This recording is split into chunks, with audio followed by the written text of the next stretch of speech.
Bonjour à toutes et à tous. Bienvenue dans ActuGouv Sénégal. Aujourd'hui, votre émission revient sur un sujet au cœur de l'actualité, le déguerpissement et la réorganisation des espaces publics. Entre vision présidentielle, orientation gouvernementale et action du ministre de l'Intérieur, M. Bamba Cissé, découvrez les enjeux du Sénégal, plus structurés et tournés vers l'avenir.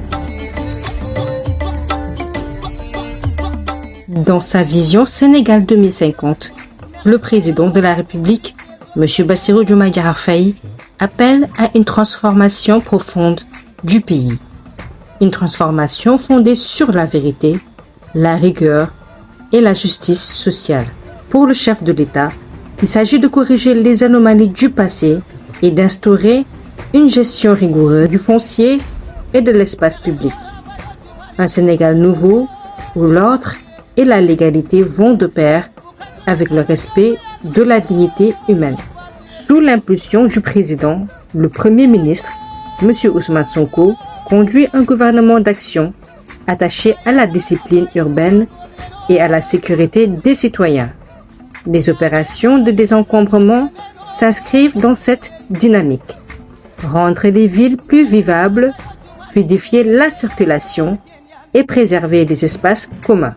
Nous avons interviewé le maire de Keur Massar, M. Bilal Diatta, qui a partagé sa vision pour le développement local et les défis rencontrés sur le terrain.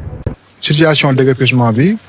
nekkul lu nekk gan si ñun parce que lu ñu yàgg def la peut-être bii moo sama 19e déguerpissement mais def ci commune Keur Massar Sud parce que ñun dañu am benn objectif bi ñu am mooy si objectif prioritaire d'abord muy fexe bépp Massaroise am accès sa buntu kër nga am ci jàmm boo bëggee tudd boo bëggee ngénte boo bëggee sax def loo xam ay daayira nga def ko fa mais bu fekkee am na anarchie ba sa buntu kër yow mënoo fa toog mënoo fa tudd mënoo fa lekk mënoo fa def dara loolu anarchie baaxul àq la quoi. L'année passée demoon nañ ba buntu église bi nga xam ne tey fa lañ war a jaamu ja yàlla nga xam ne suñu mbokk catholique la dem nañ ba foo xam ne tey mun nga def messe boobu maa ngi ma emprisonné mais ils m'ont écrit dañ ma bind ba ci prison bi. ma jël bataaxal bi liir ko keroog dama am méttitu xol parce que maa ngi gis ñoo Macky Sall tëj na ma kaso pour des raisons politiques mais sama dëkk anarchie baa ngi yàq dëkk bi ba église bi mënut a def messe ñu ngi métti mais pour wax ni la li Sénégal yëpp di jooy cette fois-ci man dama ko jël catégoriquement parce que man Keur Massar lu mu jaral nit mu yàq ko dina ma jaral milliard pour ma defar Keur Massar parce que sama responsabilité dañ ma ko rek ëllëg te gis nga dañ ci am amour bu propre ak amour bu sincère. foofu mu si kafuñu si réew mi si problème de suivi la ñu ñëpp laaj. J'en ai parlé avec le ministre de l'Intérieur son frère Maître Bamba Cissé il m'a appelé on a longuement discuté sur ce point tant que yàlla mu ngi si Sénégal amul émeute amul ay renfort fu ñu soxla renfort la gendarmerie sera présent fii ak 100 ans nag cette fois-ci moom décision bu ñu jël catégoriquement dañ assainir les lieux raxas ko ba mu seet sous pont bi nekk di tuur ndox dafa dem toilette muy lu ñaaw muy lu bon muy lu salté mu lu métti ñëpp xam te ni ki ñu dëkk Keur Massar da leen métti wax maa ñu fi dëkk ñu fi dëkk moom ku fi romb da ngay yuuxu sax dama ko raxas tey lundi balaa 5 projet nga defaat lu gën a ñaaw loolu sabotage la quoi sabotage altéré mag yooyu responsabilité l'état central la AGEROUTE moo ko yor heureusement waxtaan nañu ak ñoom ba jox naa ne plan d'aménagement bi ñoo bëgg a defar en tant que maire de la commune ñu mën naa bind convention dañ ko déposé jox leen ko bu ñu ko joxee dina aménagement bu rafet bi sous pont bi ba boo ñëwee doog xàmmee ci mais Sénégal il faut que ñu jël civisme il faut que ñu dellu ko jaamu yàlla ba pare bàyyi gi tooñ parce que tooñ ak indiscipline day taal réew. mais wàllu déguerpissement bi nag moom lu ñu war a taxaw la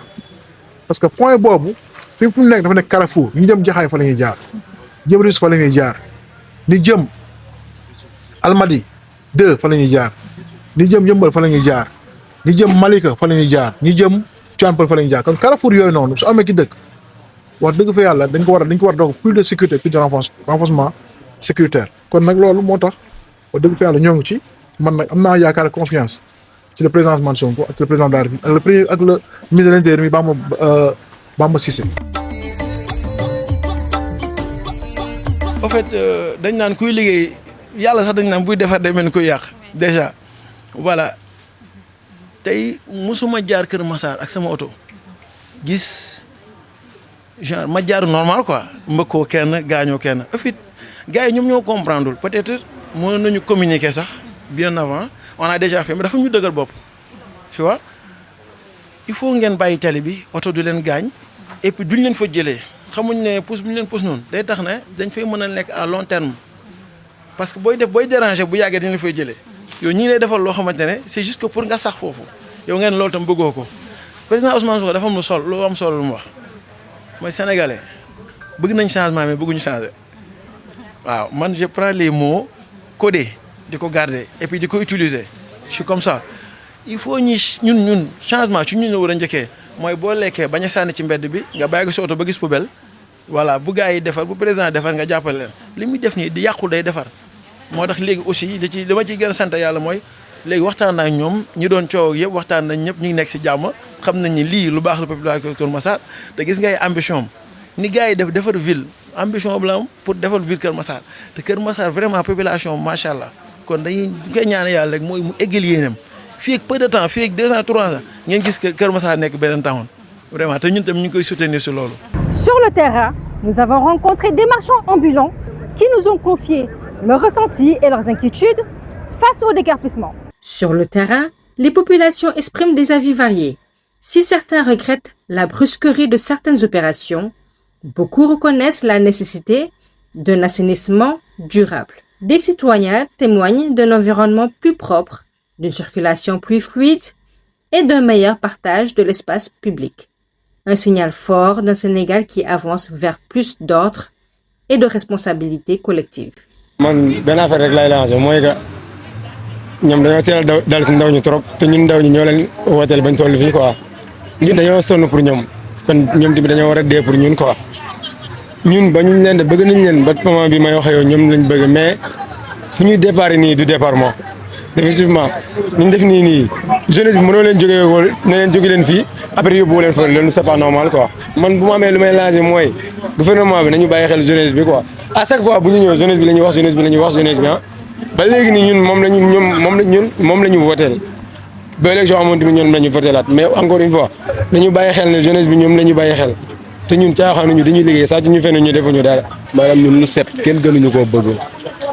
ñun boo duggee suñu kër yi suñu néeg yi rek dafa set wecc dañ ko ranger ba mu mool comprendre nga mais ñun ba ñun ñu defar ba mu naaj quoi parce que ñun ci dëkk bi lañ dëkk ba ñun mu taaru mais ak na muy taaroo quoi mais doomu dëkk bi yow boo leen bu nu xataalee ñun fan lañ jëm ñoom ba ñuy jël réew mi di toog xama ci donkaasi bi xama ñun lañ waxoon ñun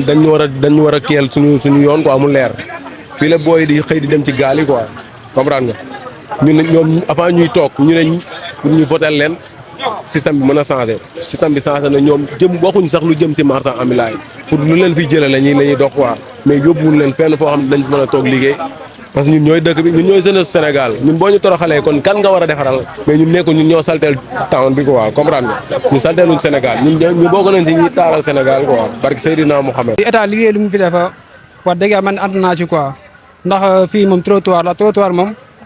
nit waruñu faa jaay ba si kaw trottoir bi ndax piéton nit ñi fa la ñuy dox maanaam ñoom bu ñuy jaay si kaw trottoir bi noonu après nit ñi am fu ñu mën a aw quoi loolu sax day embuscade quoi maanaam après la mën na créer sax ay accident ay soog yu bëri ko mën na ko créer quoi ndax wóorul quoi état moo wax dëgg yàlla lu mu liggéey moom lu